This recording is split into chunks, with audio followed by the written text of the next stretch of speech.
विश्व के शिक्षा जगत में भारत ने अपनी बढ़ती ताकत का प्रमाण दिया है। आईआईटी दिल्ली क्यूएस रैंकिंग 2027 में एक ऐतिहासिक छलांग लगाने में सफल रहा है।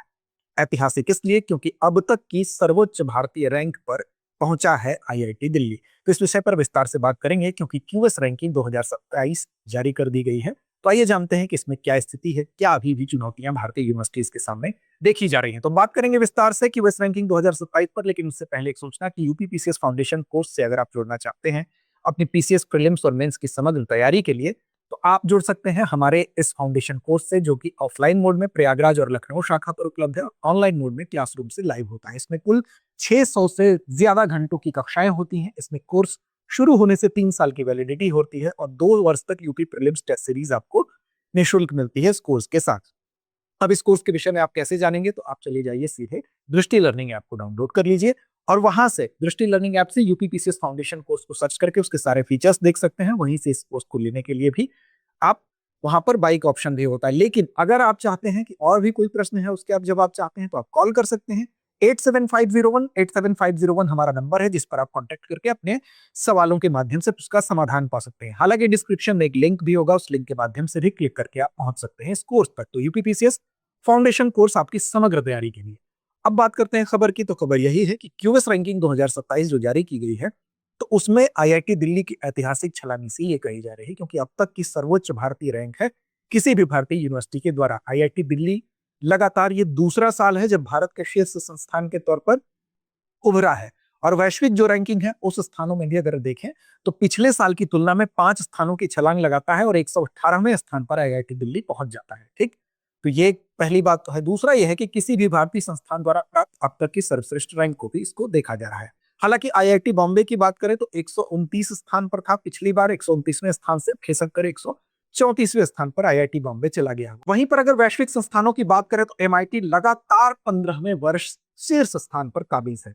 अब चलिए थोड़ा विस्तार से बात करते हैं।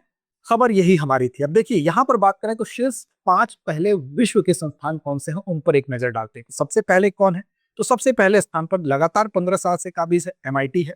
दूसरे स्थान पर आप देख रहे हैं कि यहाँ पर स्टैनफोर्ड यूनिवर्सिटी है। तीसरे स्थान पर आप देख रहे हैं कि इंपीरियल कॉलेज ऑफ लंदन है। वहीं पर आपको चौथे स्थान पर यूनिवर्सिटी ऑफ ऑक्सफोर्ड दिखाई दे रही है और उसके बाद आपको हार्वर्ड यूनिवर्सिटी दिखाई दे रही है। तो इस तरह से एमआईटी के विषय में विशेष तौर पर आपको याद रखना है कि लगातार 15 वर्षों से ये इस स्थान पर बना हुआ है। उसी प्रकार अब जरा भारतीय संस्थानों की भी बात कर ले, तो भारतीय संस्थानों की बात करेंगे तो आईआईटी दिल्ली 118वें स्थान के साथ भारत में सबसे शीर्ष प्रदर्शन करने वाले संस्थान में शामिल है। उसके बाद आईआईटी बॉम्बे की बात करेंगे तो वो पिछले साल की तुलना में हालांकि वो पीछे गया है, 129 से 134वें स्थान पर गया है, लेकिन अभी भी दूसरे पायदान पर भारत की यूनिवर्सिटी में शामिल है।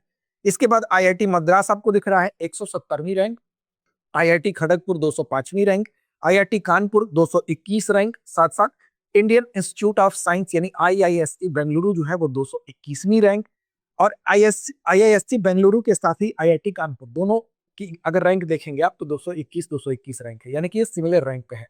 फिर यूनिवर्सिटी ऑफ दिल्ली की बात करेंगे तो ये 300 आपको 22 रैंक पे ये दिखाई दे रहा है। और साथ साथ आप देखिए उसके बाद रुड़की जो कि आईआईटी रुड़की हमारी है 335 रैंक, आईआईटी गुवाहाटी की बात करें तो 349वीं रैंक, और यहाँ पर इस प्राइवेट यूनिवर्सिटी की बात करेंगे Shoolini university of biotechnology and management science से 452वीं रैंक है, जो कि हिमाचल प्रदेश की एक यूनिवर्सिटी है। तो ये भारत के टॉप आपको 10 संस्थान दिखाई दे रहे हैं, टॉप 10 यूनिवर्सिटी दिखाई दे रही हैं जो कि शीर्ष रैंकिंग हासिल करने में सफल रही है। लेकिन कुछ महत्वपूर्ण बिंदुओं को जानना जरूरी है, जैसे कि अगर आप देखें तो 2027 में इस बार कुल कितनी यूनिवर्सिटी, कुल कितने विश्वविद्यालय हैं जो कि इस लिस्ट में शामिल हुए हैं, तो इसमें इस बार यूनिवर्सिटीज की संख्या कितनी है, 52 यूनिवर्सिटीज है जो कि इस क्यूएस वर्ल्ड रैंकिंग में अपने स्थान को सुनिश्चित करती हैं। जबकि पिछली बार इसकी संख्या कितनी थी, तो पिछली बार यूनिवर्सिटीज की संख्या थी 54। ठीक, उसी तरह से लेकिन अगर एक दशक की बात करें यानी कि 2027 में जो 52 विश्वविद्यालय शामिल हैं इस लिस्ट में, तो एक दशक की अगर बात करें 2015 से लेकर बात करें तो उस समय देखेंगे 2015 में केवल 11 यूनिवर्सिटीज थी। तो 2015 की तुलना में 11 से बढ़कर 52 पर पहुंचे हैं, जो कि 271% की वृद्धि को दर्शाता है। यानी कि अगर यूनिवर्सिटीज की संख्या के लिहाज से बात करें तो 271% की वृद्धि एक अच्छी वृद्धि कही जा सकती है। तो संस्थानों की संख्या के लिहाज से भारत विश्व में चौथे स्थान पर है, तो भारत पूरे विश्व में 5th पोजीशन पे है। ठीक, हालांकि पिछली बार 4th पर था, लेकिन इस बार 5th पर पहुंच गया है। अब पिछली बार किन देशों से भारत पीछे था, तो अमेरिका, ब्रिटेन और चीन के बाद भारत का स्थान था। लेकिन अब आप कमेंट करके बताइए कि कौन सा देश एक ऐसा है जो चौथे स्थान पर आ गया है, जिसकी वजह से भारत इस बार 5वें स्थान पर है। ठीक, अब ये आपको याद रखना है कि पूरे विश्व में संख्या के लिहाज से देखा जाए, इस क्यूएस जो वर्ल्ड रैंकिंग है, इसमें क्यूएस वर्ल्ड यूनिवर्सिटी रैंकिंग में भारत 5वें पोजीशन पे है। ये फैक्ट आपको याद रखना है। इसके अलावा कुछ उल्लेखनीय तथ्य ऐसे भी हैं कि यहाँ पर जो वेल्लोर इंस्टीट्यूट ऑफ टेक्नोलॉजी है, उसने 94 स्थानों की छलांग लगाई है और 597 ये रैंक हासिल कर ली है। तो ये एक उल्लेखनीय सफलता है वेल्लोर इंस्टीट्यूट ऑफ टेक्नोलॉजी के लिए। साथ साथ बिट्स पिलानी की बात करें तो 93 स्थानों का हम कह सकते हैं, उसने भी 93 स्थानों की बढ़त ली है और 575वीं रैंक हासिल कर ली है बिट्स पिलानी ने। तो इनकी दो को उल्लेखनीय इनकी सफलता है। जामिया मिलिया की बात करें तो 686वीं रैंक उसकी भी है और भारत के टॉप 20 में वो भी शामिल है।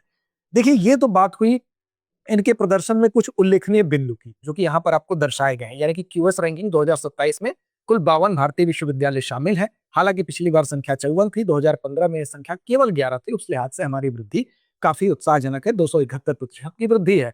लेकिन पिछले दशक में भारतीय ये जो संख्या है उसकी वृद्धि की बात हम जरूर करेंगे, लेकिन क्रमांक में हम पिछली बार की अगर तुलना में देखें तो हम 5वें पर पहुंच गए हैं। अब देखिए, ये तो बात हो गई हमारी कुछ महत्वपूर्ण बिंदुओं की, लेकिन साथ साथ एक चीज जानना जरूरी है कि अभी भी वो कौन सी चुनौतियां हैं जिसपे कि भारत को काम करना है। देखिए, इसमें सबसे पहली चुनौती अगर बात करें तो एक तो चुनौती ये है कि अंतर्राष्ट्रीय छात्र और शिक्षकों का जो अनुपात है, उनकी जो भागीदारी है, वो भारत में भी काफी कम है। तो अब भारत को इस पर काम करने की जरूरत है। तो चाहे इंफ्रास्ट्रक्चर स्ट्रक्चर की बात कर ले या क्वालिटी की बात कर ले, ताकि अंतर्राष्ट्रीय छात्र शिक्षक की भागीदारी यहाँ बढ़ सके। दूसरी और सबसे इंपॉर्टेंट बात यह है कि हम कागजी खेल से बचे और फैकल्टी स्टूडेंट जो रेशियो है, उस रेशियो को बेटर करने की जरूरत है। और वो रेशियो बेटर क्यों नहीं है? क्योंकि अभी तमाम ऐसे स्टेट कह लीजिए या सेंट्रल यूनिवर्सिटीज कह लीजिए, वहां पर अगर स्थिति आप देखेंगे तो विश्वविद्यालयों की भर्ती जो होती है उसमें 5-5 साल, 6-6 साल का समय लगता है, जो कि बहुत लंबित प्रक्रिया है। इस प्रक्रिया को तेज करने की आवश्यकता है, क्योंकि इसके लंबित होने का कारण क्या होता है? जैसे आप बिहार में ही यूनिवर्सिटी, बिहार स्टेट यूनिवर्सिटी की भर्ती में 5 से 6 साल लग गए हैं, अभी भी वो भर्ती पूरी नहीं है, वो मामले न्यायालय में है। तो मेन जब ऐसे भर्तियों की शुरुआत होती है तो उस समय यह ध्यान रखा जाए कि यूजीसी गाइडलाइन के अनुपालन करते हुए उसका पूरा ड्राफ्ट तैयार किया जा रहा है कि नहीं, पूरी उस वो भर्ती प्रक्रिया पारदर्शी तरीके से और जल्दी निपटे। इसके लिए जरूरी है कि वो कानूनी पछड़े में ना फंसे, और वो तभी नहीं फंसेगी जब उसके नोटिफिकेशन को निकालते समय सभी जरूरी पक्षों पर ध्यान दिया जाएगा। तो इन चीजों पर जब तक हम ध्यान नहीं देंगे तब तक हमारी जो भर्ती प्रक्रियाएं हैं वो त्वरित नहीं होंगी, और जब तक भर्ती प्रक्रियाएं त्वरित नहीं होंगी तब तक फैकल्टी स्टूडेंट रेशियो में सुधार नहीं होगा। तो ये अगर किसी भी देश की शिक्षा व्यवस्था को सुधारना है, उसकी यूनिवर्सिटीज को सुधारना है, तो सबसे जरूरी क्या है कि स्टूडेंट और फैकल्टी का रेशियो बैलेंस होना चाहिए, तभी वो व्यवस्था बेहतर होगी। अब यहाँ पर देखिए, ये पूरी की पूरी जो ये प्रक्रिया है, इसको सुधारने की अगर बात करें तो जो क्यूएस रैंकिंग होती है, तो क्यूएस संकेतकों की संख्या की अगर बात करें तो 9 संकेतक हैं उसके। इन 9 संकेतकों में 5 जो होते हैं लेंस बोला जाता है। 5 लेंस मतलब वो व्यापक श्रेणियां हैं 5। तो 5 व्यापक श्रेणियों में 9 संकेतकों के आधार पर मूल्यांकन किया जाता है। क्यूएस यानी कि क्वार्टरली साइमंड्स इसको कहा जाता है। क्वार्टरली साइमंड्स द्वारा ये वैश्विक रैंकिंग जारी की जाती है, और ये क्यूएस रैंकिंग जिसको क्वार्टरली साइमंड्स कहते हैं, बेसिकली ये हर वर्ष क्या कहता है, ये लंदन में स्थित है और उच्च शिक्षा के विश्लेषण करने के लिए यह फर्म जाना जाता है। अब इस 5 लेंस में क्या क्या है, तो सबसे पहली चीज जो ध्यान दी जाती है वो है कि अनुसंधान।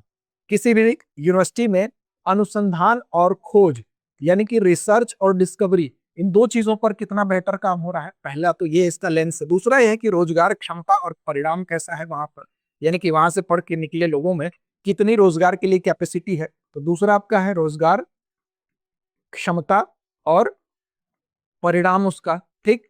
इसके अलावा इसमें बात की जाती है कि इसमें वैश्विक सहभागिता, जो जिसमें अभी चुनौती भारत के सामने काफी है, तो वैश्विक सहभागिता कितनी बेटर हो पाई है, इस पर ध्यान दिया जाता है।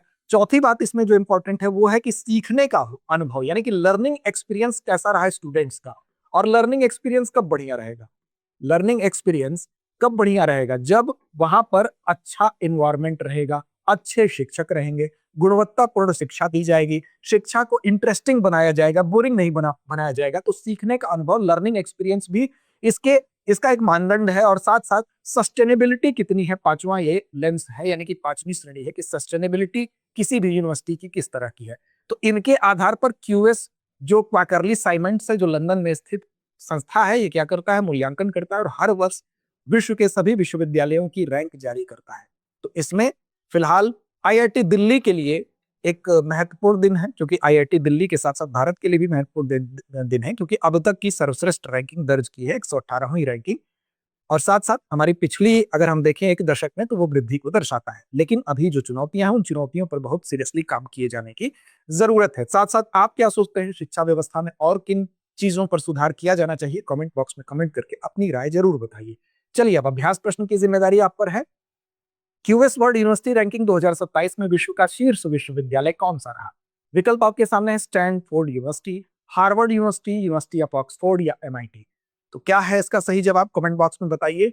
लड़ते रहिए, अपने लक्ष्य की ओर बढ़ते रहिए। चैनल को सब्सक्राइब नहीं किया है तो कर लीजिए। साथ साथ अपनी तैयारी स्टैटिक पोर्शन की करते रहिए। करंट के लिए हमारे डेली लाइव प्रोग्राम से आप जुड़ सकते हैं सुबह 9 बजे इसी चैनल पर। अब एग्जाम की तैयारी को और बेहतर करने के लिए हमारे चैनल को लाइक, शेयर और सब्सक्राइब करना ना भूलें।